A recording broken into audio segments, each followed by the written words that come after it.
Present జనరేషన్లో చూసినట్లయితే చాలా వరకు పేరెంట్స్ అమ్మాయిలకు డిగ్రీ అయిపోయిన తర్వాత కానీ ఒక ఏజ్ వచ్చిన తర్వాత మ్యారేజ్ చేసేటువంటి పరిస్థితి కనిపిస్తూ ఉంటుంది.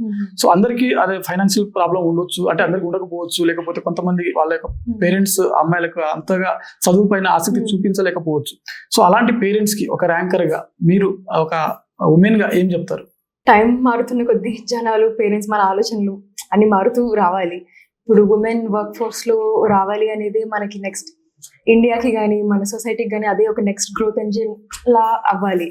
సో ఇప్పుడు మ్యారేజ్ అని కానీ అంటే ఇట్లా ముందు ఆలోచనలో కన్ఫైన్ చేయడం కాకుండా ప్రతి ఒక్క లైక్ ఉమెన్ తన డ్రీమ్స్ ఫాలో అయ్యేటట్టు చేయాలి. పేరెంట్స్ సపోర్టివ్ గా ఉండాలి. అండ్ గర్ల్స్ కి చదివడం కానీ కాలేజ్ ఆర్ వాళ్ళ ఆస్పిరేషన్స్ కంప్లీట్ చేయడం కానీ డెఫినెట్లీ ఎంకరేజ్ చేయాలి. అండ్ వీటి కోసం ఇప్పుడు మనకి గర్ల్స్ గవర్నమెంట్స్ నుంచి కానీ ప్రైవేట్ నుంచి కానీ చాలా స్కాలర్షిప్స్ ఉన్నాయి గర్ల్ చైల్డ్ కోసం. అండ్ జాబ్ ఆపర్చునిటీస్ కూడా చాలా ఉన్నాయి. సో అంటే వెన్ మన growth story towards women empowerment జరుగుతున్నప్పుడు parents should support this vision.